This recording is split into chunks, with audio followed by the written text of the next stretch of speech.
Welcome in then to the latest edition of Extra Time. Kasey's here, as is Shaka. Jan, it looked during the show as if you had a black eye. I think it might just be the lighting in your hotel room. Are you okay?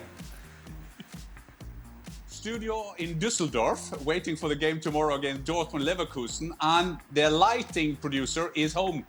He's not working with me tonight, so right. No. But I broke my hand. That is the breaking news. Look at this. Yeah, we saw that in the Haaland interview, didn't we? So you call me a psycho, didn't you? No, psychologist. I don't know. Depends on how you broke that hand. Yeah, what did you do with your arm, Jan? Well, I've told you before that during the pandemic, every morning we walk in the forest very early. And this was my comeback after a lot of traveling, a lot of ice in the forest. I survived all the hills, come down, and I said, oh, thank God that went well. Well, and the next moment I was in the hospital, broke a little bone. But another week, then I'm out of it. Oh, wow. I'm an idiot. Yeah, I'm an idiot. That's what you get for being... You should just be lazy and sit at home like Shaka does. All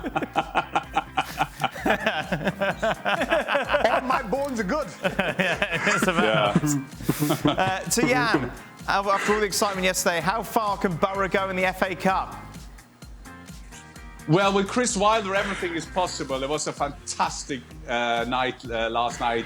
Manchester United, yes. Handball, yes. Old Trafford, yes. It's all about Chris Wilder and Borough knocking out Manchester United. Cope with it. We're through. They are not. I think that it's going to be a great balance for Borough. I think they will take this bonus because the goal for Middlesbrough is to come back to the Premiership, and they are very close to the playoff positions at the moment. But of course, for a club like Middlesbrough, who have the ambitions to come back to knock out Manchester United, it's a fabulous boost.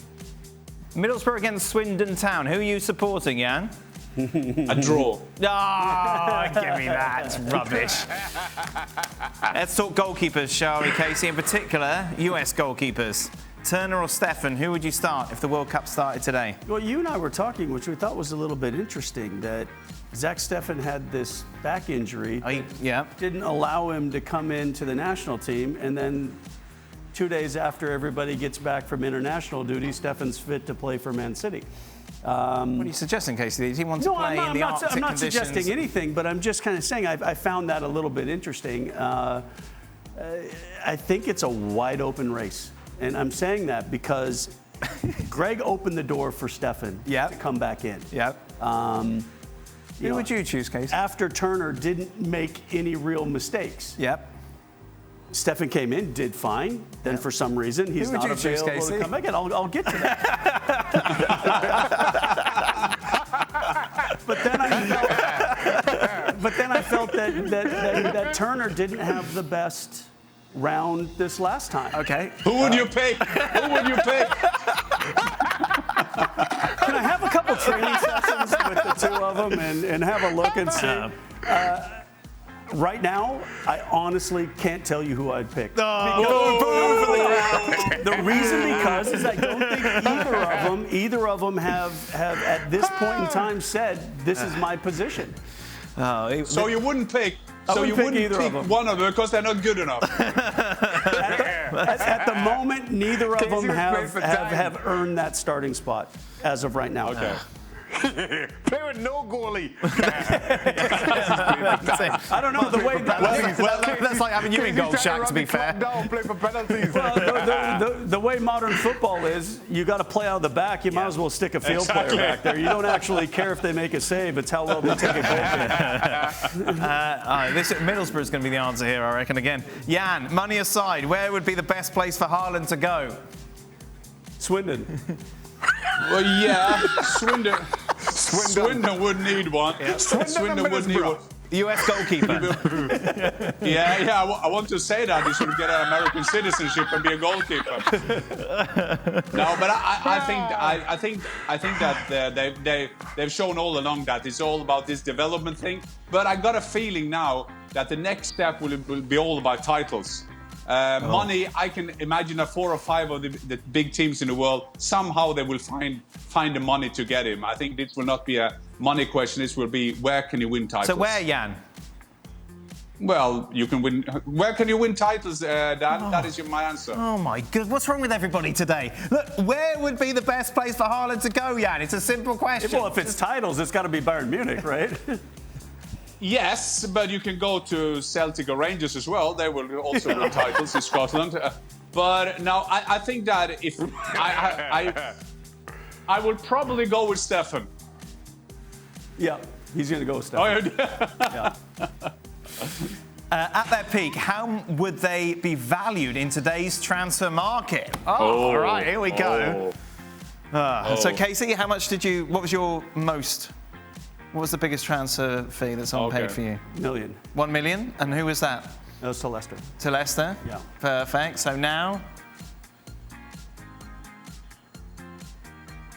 Well, it depends on what club you're going to. Well, I don't know. What was our markup? Well, I mean, I think at the time that I went for 900,000 million, whatever, I think the record transfer for a goalkeeper at that stage was still just like 3 million or something. Okay, so the record now is Keller at 80 million. Yeah. So you'd be around about there? Well, 79.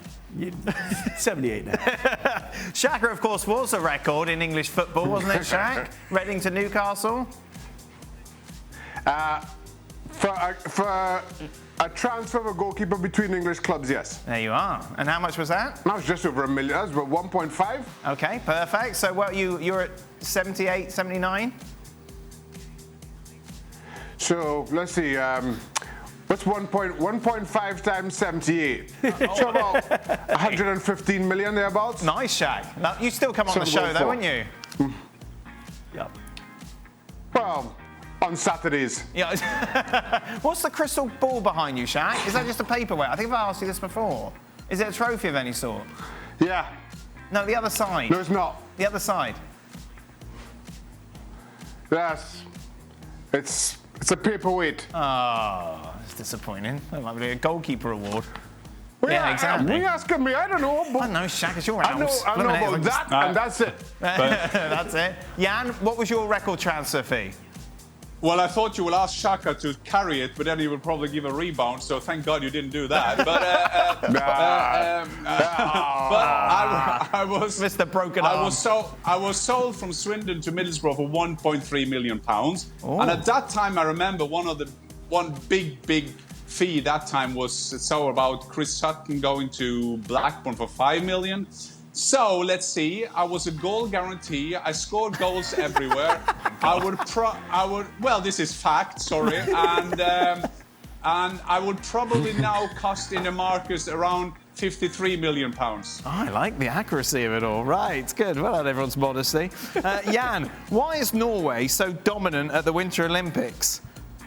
Because we have snow. That is a good start. Obviously, Norway isn't the only cold place on the planet. Because it's cold.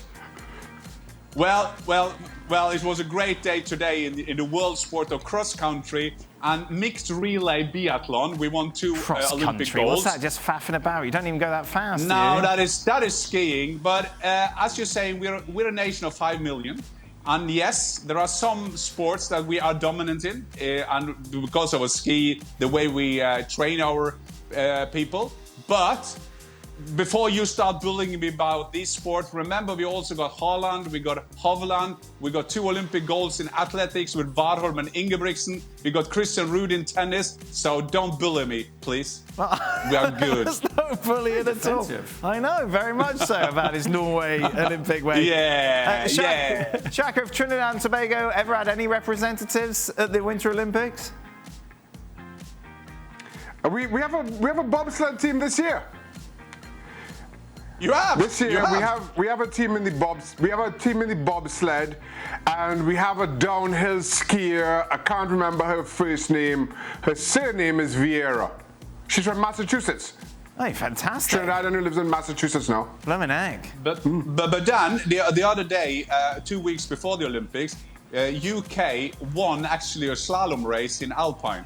I can't remember his name now straight over my head, but it was fantastic that UK won the World Cup skiing. That was fantastic. Oh, I'm glad you're happy about that. There you are, beautiful. Nice patronising tap on our heads. Be a bit proud, Dan. Although you live in America, just be a bit proud. I am proud. I don't need you to go, well done. You are British. You are British. They had Eddie the Eagle, right? Yeah, Eddie the Eagle. That's where we peaked. Exactly. Kasey and Shaka, let's start with you, Kasey. Why do you think US goalkeepers have been so well represented in the Premier League? I think some of it comes. I mean, the simplest reason was back in the day that we all grew up playing sports that used our hands. Right. It was an easier transition into goal, and then I think some of it was just an anomaly. Okay. I mean, what do you have? You had Tim. Well, yourself. There was at one stage where there was 4 of us or 5 of us starting in the Premier League. Wow. Who am I missing? Tim, Friedel, Marcus Hanneman. Right. So yeah, it was a pretty impressive. Jürgen Sumner. Jürgen had started in the Premier League at one stage. He was already gone at that point. Ian Fuhr, I think, had played some time in the Premier League. So, yeah. Were you intimidated when you were up against American goalkeepers? No, but I was impressed, and when I hear the numbers and I hear the names now, it's fantastic, and I think that it's. I mean, nowadays, sometimes you feel that the goalkeeper should be from Germany, or that was a period, and then you had the American, you have the Swiss goalkeepers. When I grew up, the only way you should never think of goalkeeper was Holland and Scotland. They were useless. I remember I was supporting Netherlands at the '74 World Cup. Wow. Remember that goalkeeper? I think it was Youngblood. He couldn't do anything. And I think that was the first time they started play out from the back, because there was Rinus Michel and Johan Cruyff. They just wanted the goalkeepers to play football, but they couldn't save anything, and that's why they lost the World Cup. And now American goalkeepers just like keeping the bench warm. Well, I mean, I think it's important that I'll be interested to see what Stefan does here in the next couple of years. Right. If he's content to stay at Man City and who should start between him and Turner? Ederson. But yeah, so then when you think of if Turner does end up making that move to Arsenal, what is then the situation for Greg Berhalter if you have 2 goalkeepers that potentially aren't playing? It's not ideal. So yes, is it again pride that you have a player at Man City? Of course. Is it great that Turner's done well enough that Arsenal have thought, let's bring him in? But at the same time, the important part of it is you got to be playing week in and week out. Good money, though. Who should start? Aige or Tina? Give us. If Jan took 5 penalties against Shaka and 5 against Kasey, who would save the most? Well, today, Dan. It'd be a draw. 5-5. No. But I have to tell you, today, coincidentally, Dan, because you asked me that question, I scored 1 hat-trick in the Premiership. And two of the goals in that hat-trick was penalties. It was a Steve Ogrosevic. He's probably 82. Yeah, he's probably 82 now. Makes me old again. But the first penalty, terrible penalty, and I scored. He let it in. And the second one, I was thinking, what am I doing now? And thank God, Steve Ogrosevic threw himself to the left, so there was open in the right. But so for a goal getter, I was not a good penalty taker. So against Kasey, Kasey would have taken 1 of them. Right. And Shaka, I would have scored all 5.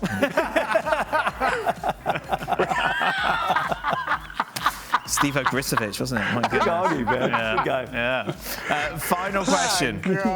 We know Kay Murray likes the Flintstones. What was everyone else's favourite cartoon as kids? Did you have a TV in Norway growing up, Jan? He had to cross-country ski to the neighbor's house to watch TV. Well, it's a very good question, because first of all, we had only black and white television when I grew up. Yep. And there was a neighbor or a friend of my mom who had a color TV. TV was fantastic. And every Christmas Eve, we got Disney's. And my favorite cartoon was always Donald Duck. Whatever happened, I'm a Donald Duck fan, yeah. Oh, absolutely. Brilliant. I like that. Shaka? Pink Panther. Oh, look how excited he is. Big Panther was good. Wow. Wow. I've never seen Shaka so because you can tell he's going on holiday tomorrow. What was your Pink Panther rerun? Case? Scooby-Doo. Scooby-Doo. Yeah. Oh, fantastic. Very good.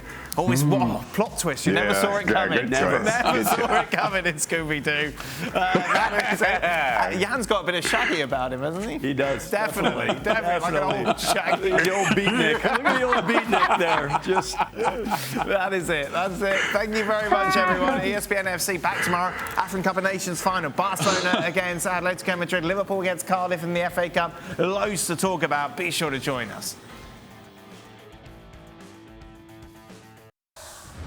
Thank you very much for watching ESPN FC on YouTube. For more highlights, analysis, and exclusive content, be sure to subscribe.